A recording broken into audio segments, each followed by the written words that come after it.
அஸ்ஸலாமு அலைக்கும் வரஹ்மத்துல்லாஹி வபரகாத்து. அல்ஹம்துலில்லாஹி ரப்பில் ஆலமீன் வஸ்ஸலாத்து வஸ்ஸலாமு அலா சய்யிதில் முர்சலீன் வஅலா ஆலிஹி வஸஹ்பிஹி அஜ்மஈன். கண்ணியத்திற்குரிய பெரியோர்களே, அருமை சகோதரர்களே, அன்பு தாய்மார்களே, ஆர்எஸ்டி நிறுவனம் வழங்குகின்ற திருக்குர்ஆன் தஃப்சீர் விரிவுரை நிகழ்ச்சியில் சூரா அல் முஃமினூன் என்கின்ற 23வது அத்தியாயத்தின் விளக்கங்களை நாம் அறிந்து வருகிறோம். இதுவரை இந்த சூறாவில் நாம் 16 வசனங்களினுடைய விளக்கங்களை பார்த்துள்ளோம். கடைசியாக நாம் பார்த்த வசனங்கள் எல்லாம் வல்ல இறைவன் அதிலே மனித படைப்பினுடைய தோற்றத்தை பற்றி சொல்லி காட்டியிருந்தான். எப்படி ஒரு மனிதன் இந்திரிய துளியாக இருந்து ஒரு மனிதனாக, உயிருள்ள மனிதனாக வெளியேறுகிறான், அதிலே இறைவனுடைய பேராற்றல் எப்படியெல்லாம் இருக்கிறது என்பதை பற்றி சொல்லி காட்டியிருந்தான். பிறகு இதன் பின்னர் நீங்கள் இதே நிலையில் இருந்துவிட மாட்டீர்கள், மரணம் அடைவீர்கள். சும்மா இன்னுக்கும் பாஜதாலிக்க மையத்தூன், மரணம் அடைந்ததோடு சிலர் நம்புவதைப் போல மண்ணோடு மண்ணாகி உக்கி மக்கி போய் அந்த வாழ்க்கை அடியோடு அழிந்துவிடும் என்பதல்ல. அதன் பிறகு நீங்கள் மீண்டும் எழுப்பப்படுவீர்கள் என்று இறைவன் சொல்லி காட்டியிருந்தான். இப்போது நாம் பார்க்க போகின்ற வசனம் 17 முதல் தொடங்கி இந்த 17வது வசனம் இன்னொரு இறைவனுடைய பேராற்றலை விளக்குகிறது. 18வது வசனம் வேறொரு பேராற்றலை விளக்குகிறது. 19, 20 ஆகிய வசனங்கள் இன்னொரு இறைவனுடைய பேராற்றலை விளக்குகின்றன. இப்படியாக இறைவன் தன்னுடைய ஆற்றலை மனித சமுதாயத்துக்கு விளக்கக்கூடிய வசனங்களாகத்தான் தொடர்ந்து சொல்லியிருக்கிறான். இப்போது நாம் பார்க்க போவது 17. வலகத் ஹலக்னா ஃபௌகக்கும் சபஅ தராயிக், நாம் உங்களுக்கு மேல் படைத்திருக்கின்றோம், 7 அடுக்குகளை படைத்திருக்கின்றோம். ஒமா குன்னா அனில் ஹல்கி காஃபிலீன், எந்த படைப்புகளை பற்றியும் நாம் கவனக்குறைவாக இருக்கக்கூடியவர்கள் அல்ல. நாம் கவனக்குறைவாக இருக்க மாட்டோம். எல்லா படைப்புகளை பற்றியும் நமக்கு தெரியும் என்று இந்த வசனம் 17 முடிக்கிறான். இதை சொல்வதற்கு முன்னர் உங்களுக்கு மேல் நாம் 7 அடுக்குகளை அமைத்திருக்கின்றோம் என்று கூறுகிறான். தராயிக் என்று சொன்னால் செல்ஃபில் அடுக்கிற மாதிரி அடுக்கிறது, ஒன்றன் மேல் ஒன்றாக அடுக்குவது. ஆன்மீக பாட்டையில் தரீகா என்று சொல்வார்கள். தரீகா என்று சொன்னால் பாதை. இறைவனை அடையக்கூடிய பாதையில் எந்த தரத்தில் நீ இருக்கின்றாய், எந்த படித்தரத்தில் நீ இருக்கிறாய் என்று சொல்வதற்குத்தான் தரீகா என்கின்ற சொல்லை பயன்படுத்துகிறார்கள். இங்கே 7 அடுக்குகள் என்று சொல்லப்படுவது 7 வானங்களை பற்றி. 7 வானங்கள் உங்களுக்கு மேல் இருக்கின்றன என்று சொல்வதுதான் அதனுடைய நோக்கம் என்று அபு உபைதா என்கின்ற பேரறிஞர் குறிப்பிடுகின்றார்கள்.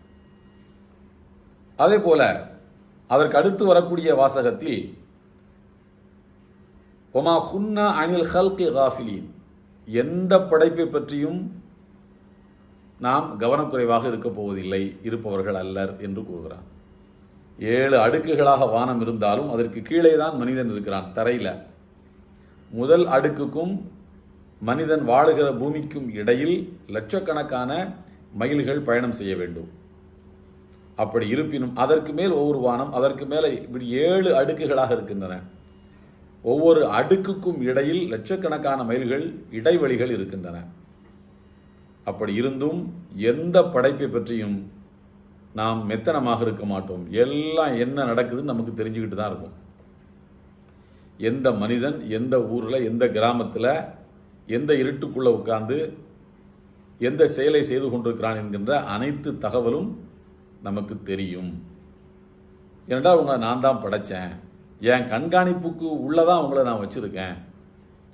எந்த மனிதனும் அவனால் பலன் பெறுகிறவர்களை தன் கண்காணிப்புக்குள் தான் வைத்திருப்பான்.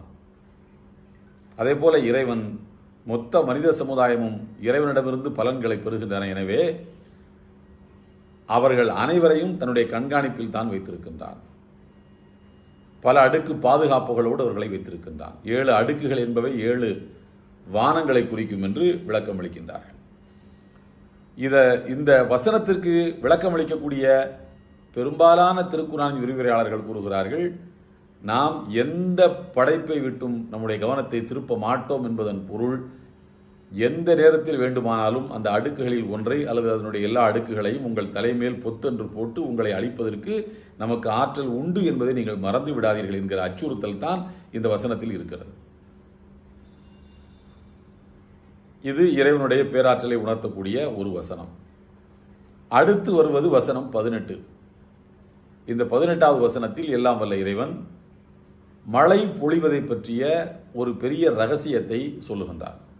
முதலாவது இதனுடைய அர்த்தத்தை பார்த்து விடுவோம். வஅன்ஸல்னா மினஸ் ஸமாஇ மாஅ, வானத்திலிருந்து நாம் தண்ணீரை இறக்கி வைத்தோம். ஃபஅஸ்கன்னாகு ஃபில் அர்த், பூமியில் அந்த தண்ணீரை நாம் குடியமர்த்தினோம். வஇன்னா அலா தஹாபின் பிஹி லகாதிரூன், நமக்கு அதை அகற்றுகின்ற ஆற்றலும் உண்டு. 3 விஷயங்களை இங்கே இறைவன் பதிவு செய்கிறான். முதலாவது, வானத்திலிருந்து தண்ணீரை நாம தான் இறக்கணும்.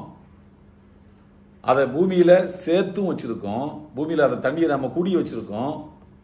ஆங்காங்கே தண்ணி இருக்குது பூமியில், அடியில் நிலத்தடி நீர். அந்த நிலத்தடி நீரை அகற்றும் ஆற்றலும் நமக்கு உண்டு என்று 3 கட்டமாக எல்லாம் வல்ல இறைவன் குறிப்பிடுகிறான். இங்கே திருக்குர்ஆனுடைய பல்வேறு வசனங்களில் எல்லாம் வல்ல இறைவன் தண்ணீரை வானத்திலிருந்து அவர் எப்படி இறக்குகிறான் என்பதை பற்றி பல வசனங்களில் சொல்லி காட்டுகிறான். வலகத் அர்சல்னா வஹுவல்லதி அர்சல ரியாஹ, அவன்தான் காற்றுகளை அனுப்பி வைக்கிறான். புஷ்ரம் பைன யதை ரஹ்மதி, அவனுடைய பேரருளுக்கு முன்னால் ஒரு நற்செய்தியாக. அவனுடைய பேரருள் என்பது மழை.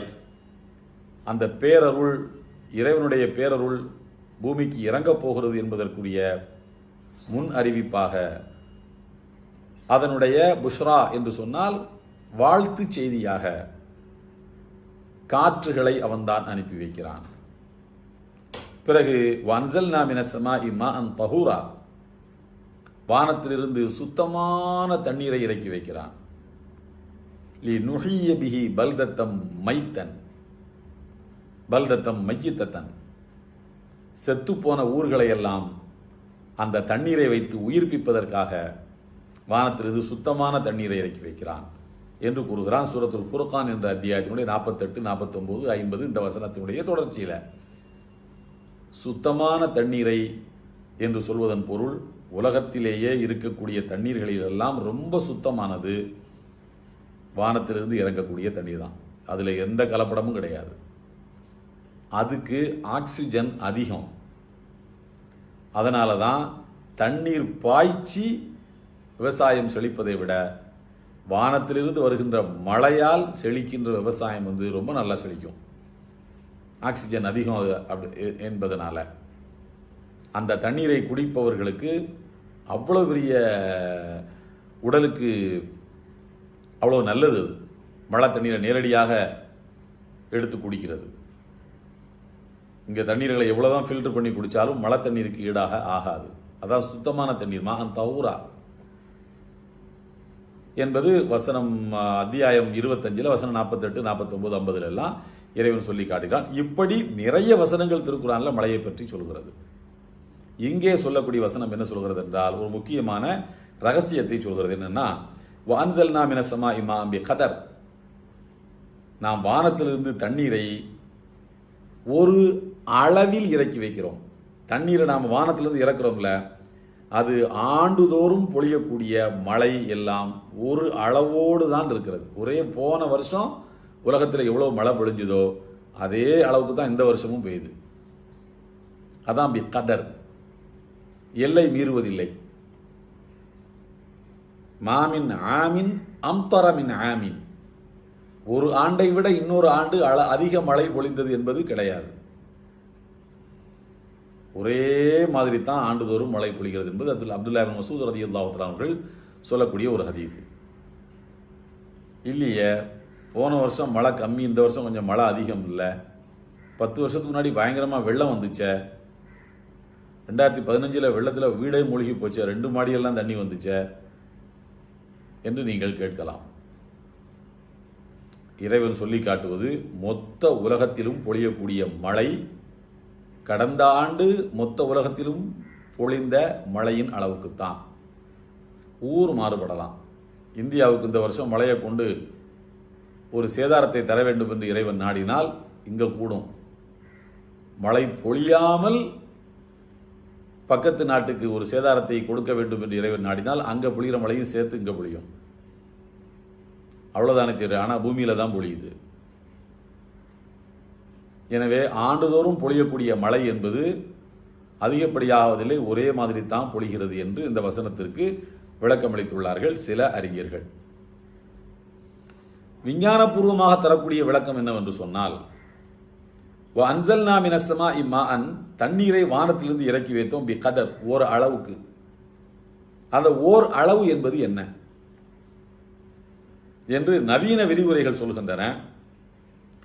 கடல்களின் மீது, உலகத்தில் இருக்கக்கூடிய எல்லா கடலும் ஒரே கடல் தான், ஆனால் அதுக்கு வேற வேற பெயர்கள் உண்டு. கடலுக்கு ஒவ்வொரு தன்மைகள் உண்டு.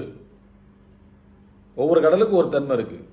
செங்கடலுக்கு ஒரு தன்மை, வங்காள விரிகுடாவுக்கு ஒரு தன்மை, இப்படி தன்மைகள் இருக்கின்றன.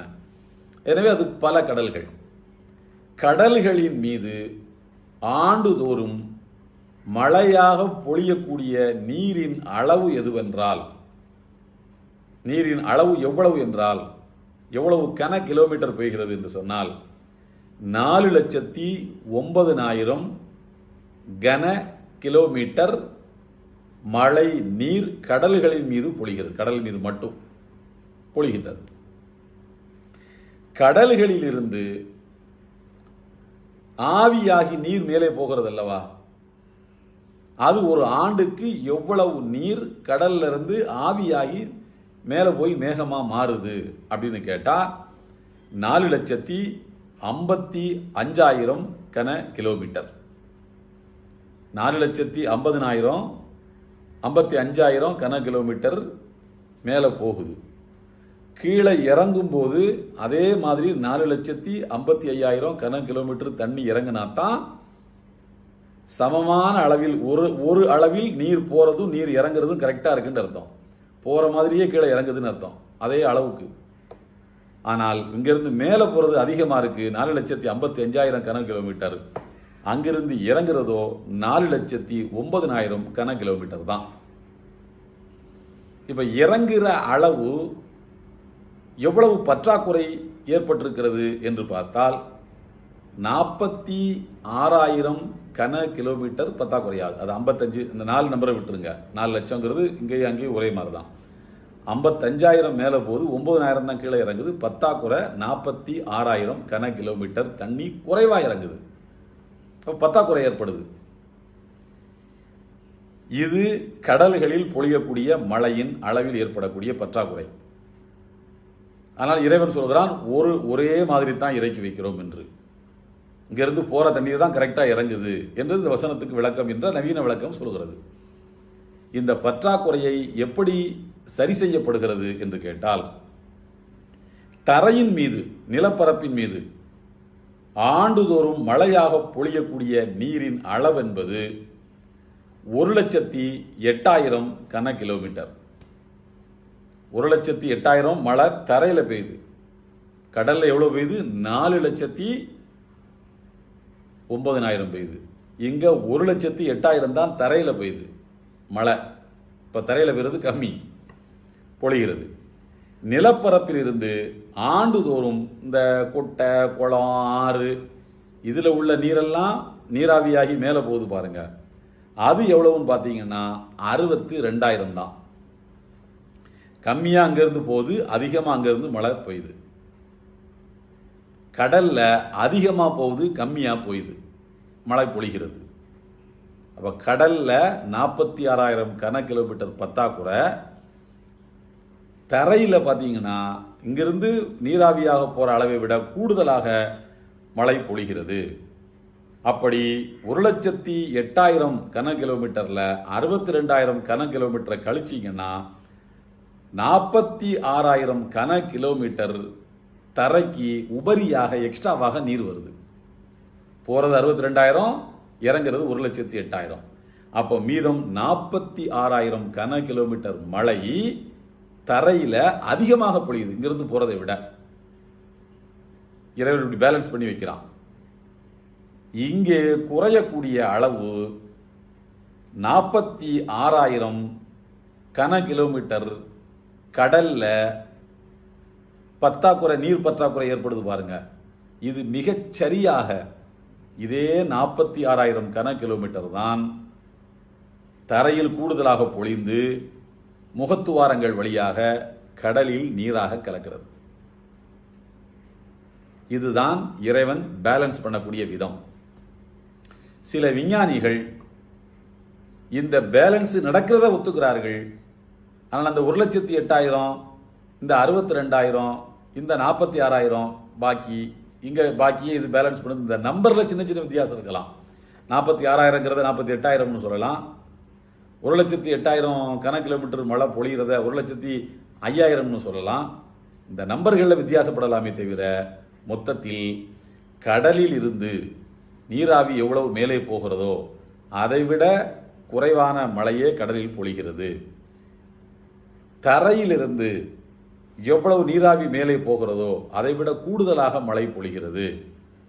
இந்த உபரி நீர் முகத்துவாரங்கள் வழியாக கடலில் கலந்து அங்கிருந்து போன நீராவியால குறைஞ்ச மழையை பேலன்ஸ் பண்ணிடுது என்கிற ரகசியத்தை, விஞ்ஞான ரகசியத்தை ஒத்துக்கொள்கிறார்.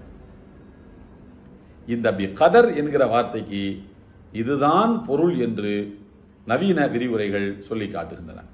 அருள்மறையாம் திருக்குரானில் எல்லாம் வல்ல இறைவன் சூரத்துல் ஃபுர்கான் என்ற அத்தியாயத்தில் கூறுகின்றான், வலகது ஸர்ரஃப்னா பைனஹும், அவர்களுக்கிடையிலே அந்த நீரை நாம் பல வகையாக பங்கிட்டு வழங்கினோம் என்று கூறுகிறான். அல் ஃபுர்கான் 25வது சூறாவில் 50வது வசனத்தில், வலகது அரசல் ரியாஹ் வஹுவல்லதி அரசல ரியாஹ குஷ்ரம் பைன யதை ரஹ்மதி வன்சல்னா மினஸ் ஸமாஇ மாஅன் தஹூரா லினுஸ்கிய பிஹி பல்தத்தம் மைத்தத்தன், அதை கொண்டு செத்துப்போன ஊர்களை உயிர்ப்பிக்கிறான் அந்த மழையை கொண்டு என்று சொல்லிவிட்டு அந்த தொடர்ச்சியில் தான் சொல்கிறான், பூமியில் மழை ஒரே அளவுக்குத்தான் பொழிகிறது. போன வருஷம் அதிகம், இந்த வருஷம் கம்மியெல்லாம் உங்கள் ஊரை பொறுத்த வரைக்கும் கூடுதல் குறைவாக இருக்கலாம். மொத்த உலகத்தில் ஒரே மாதிரி தான் மழை பெஞ்சிக்கிட்டு இருக்கு. அந்த மழை நீரை நாம் தான் பகிர்ந்தளித்தோம். இந்த வருஷம் கர்நாடகாவில் அதிக மழை, அடுத்த வருஷம் தமிழ்நாட்டில் அதிக மழை.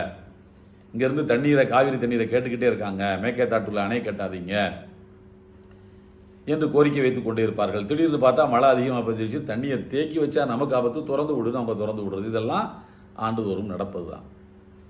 இவர் வந்ததனால் நடந்தது, அவர் வந்ததனால் நடந்தது என்பதல்ல. இது 5 வருஷத்துக்கு ஒரு தடவை, 6 வருஷத்துக்கு ஒரு தடவை இயல்பாக நடக்கும்.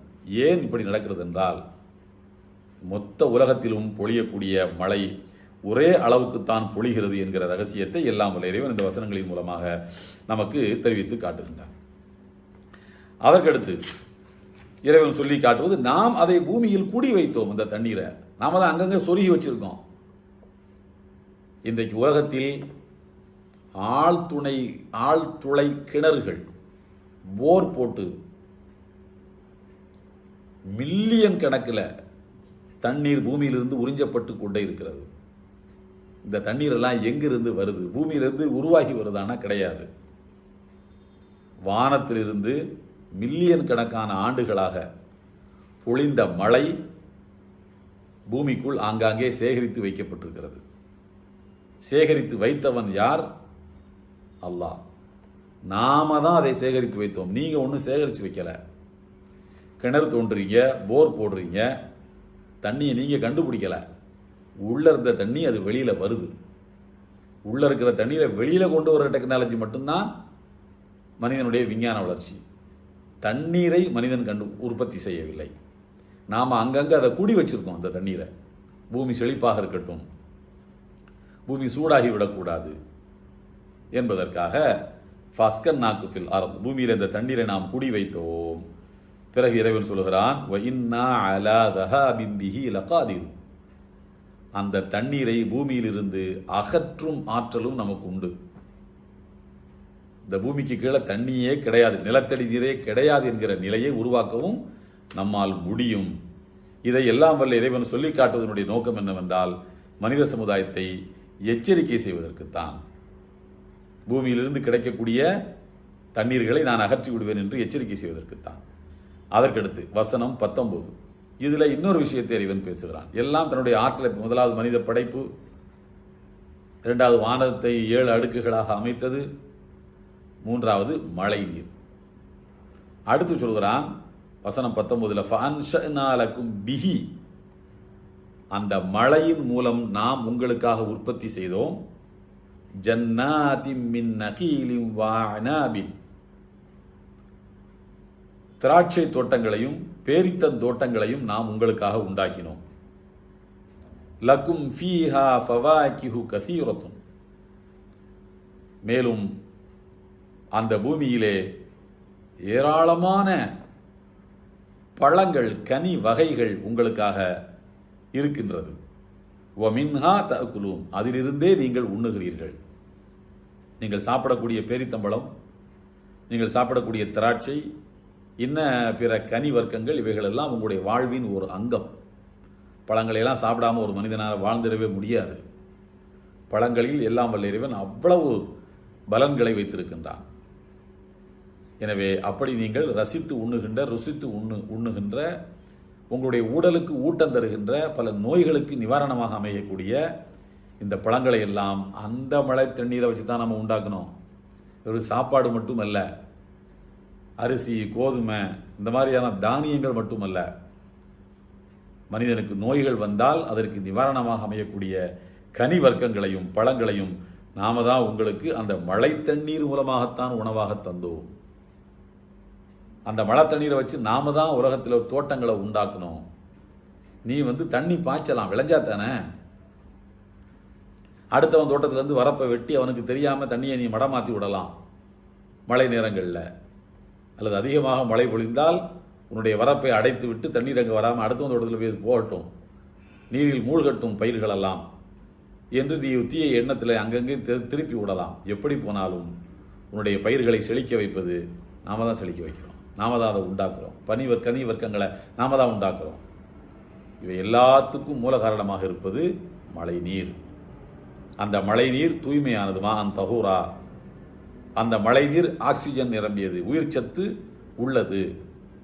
மற்ற தண்ணீர்களுக்கு இருப்பதை விட உயிர் சத்து எவ்வளவு சுத்தப்படுத்தின தண்ணீருக்கு இருக்கிறதை விட மழை தண்ணீருக்கு தான் உயிர் சத்து அதிகம். நீங்கள் கடல் நீரை நன்னீராக மாற்றக்கூடிய டெக்னாலஜி இன்றைக்கு உலகத்தில் எல்லா நாடுகளும் அதை அடாப்ட் பண்ணிட்டாங்க, எல்லா நாடுகளும் அதை ஏற்றுக்கிட்டாங்க. ஆனாலும் மழை நீருக்கு இருக்கக்கூடிய அற்புதம் மற்ற நீர்களுக்கு இல்லை. இவைகளெல்லாம் இறைவன் வைத்திருக்கக்கூடிய ஏற்பாடு, இறைவன் மனித சமுதாயத்துக்கு செய்திருக்கக்கூடிய பாக்கியங்கள். இது வசனம் 19. அதற்கடுத்து வசனம் 20 இன்னொரு முக்கியமான வசனம். அது இறைவன் அதிலே குறிப்பிடுகிறான், வஷஜரத்தன் தஹ்ருஜு மின் தூரி சைனா, தூர் சீனாய் என்கிற மலையிலிருந்து வெளிப்படுகின்ற மரத்தையும் நாம தான் உண்டாக்கினோம். அந்த மரம் எப்படிப்பட்டதென்றால் தம்புத்து பித்துஹுன், எண்ணெயுடன் சேர்ந்தே அது வளர்கிறது, எண்ணெயுடன் சேர்ந்தே வளர்கிறது. மேலும் வசுபகில் ஆக்கிலின், அதை உண்பவர்களுக்கு அது இலகுவாகவும் அமைந்திருக்கிறது என்று எல்லாம் வல்ல இறைவன் குறிப்பிடுகிறான். இங்கே ஷஜரத்தன் ஷஜரத்தன் அப்படின்னு சொன்னால் ஜெய்தூன், ஆலிவ் மரத்தை பற்றி இறைவன் குறிப்பிடுகிறான். அது எதை வச்சு இது ஆலிவ் மரம் என்று குறிப்பிடுகிறார்கள் என்று கேட்டால், தூரிசேனாய் என்கிற மலையில் அது வெளிப்படுகிறது என்று சொல்கிறான். ஏன் இந்த மலையை மட்டும் குறிப்பிட்டு சொன்னான்? ஏன் அந்த மரம் என்று இறைவன் பொதுவாக சொன்னாலும் அதற்கு ஆலிவ் மரம் என்று ஒரு குறுகிய விளக்கத்தை தருகிறார்கள். எல்லா மரமும் என்கிற விளக்கத்தை தர வேண்டியது தானே, இறைவன் பொதுவாகத்தானே சொல்கிறான். அப்படி என்றால் தூரிசீனாய் மலையிலிருந்து வருகின்ற ஆலிவ் மரம் என்று இதற்கு விளக்கம் சொல்வதற்கு என்ன காரணம் என்றால், தூரிசீனாய் மலையில் தான் முதலாக ஆலிவ் மரம் உண்டானது. அந்த மரத்தினுடைய எண்ணெயை பற்றி அல்லாஹ் சொல்லும்போது, யகாது ஜைத்துஹா யுதீஉ வலவுலம் தம்சசுஹு நார், அதிலே நெருப்பை பற்ற வைத்து திரி போட்டு நெருப்பை பற்ற வச்சு வெளிச்சம் வர்றது ஒரு பக்கம் இருந்தாலும், நெருப்பை பற்ற வைக்காமல் இருந்தாலும் அந்த எண்ணெயே ஒளிமயமானது என்று போகிறார். வலவுலம் தம்சசுஹு நார், நெருப்பு அந்த எண்ணெயை தொடாவிட்டாலும் எக்காது ஜெய்துஹா யுதீஹு, அந்த எண்ணெயே பளிச்சுன்னு தான் இருக்கும். கண்ணாடி பாட்டில் வச்சு பார்த்தீங்கன்னா பளிச்சுன்னு இருக்கும் என்று எல்லாம் வல்ல இறைவன் அந்த ஆலிவ் ஆயிலை எண்ணெயை புகழ்கிறான். அப்படிப்பட்ட ஆலிவ் மரம் முதலாக தூர் சீனாய் மலையில்தான் உண்டானது. அது உண்பதற்கு மிகவும் இலகுவானதாகவும் இருக்கும் என்று இறைவன் சொல்லி காட்டுவது. இன்னும் சில விளக்கங்கள் இவற்றை பற்றியெல்லாம் இன்ஷா அல்லாஹ் வரக்கூடிய வாரத்தில் நாம் பார்க்கலாம். எல்லாம் வல்ல ஏக இறைவனுடைய அன்பும் அருளும் நம் அனைவர் மீதும் என்றும் நிலவட்டும்.